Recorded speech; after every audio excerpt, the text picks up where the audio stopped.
అందం చూసేవారి దృష్టిలో ఉంటుంది, అందం వీక్షించే కళ్ళల్లో ఉంటుంది. Yes, everyone sees beauty differently.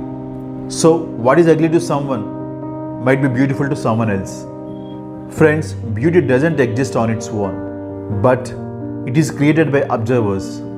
So, beauty exists in the mind that observes it. People can have different opinions on what is beautiful. So, what one person perceives as captivating and flawless might be ordinary or unappealing to another. Friends, beauty is completely subjective. This means that what one finds beautiful might not be beautiful to someone else. So guys, here is a proverb to express the idea. Beauty is in the eyes of the beholder. It is used to express the fact that not all the people have the same opinion on what is attractive. So different people have different ideas about what is beautiful. Friends, what do you say? Please open in the comments about beauty lies in the eyes of the beholder. And for more videos like this, please stay with me. Yours, SEKHAR'S English.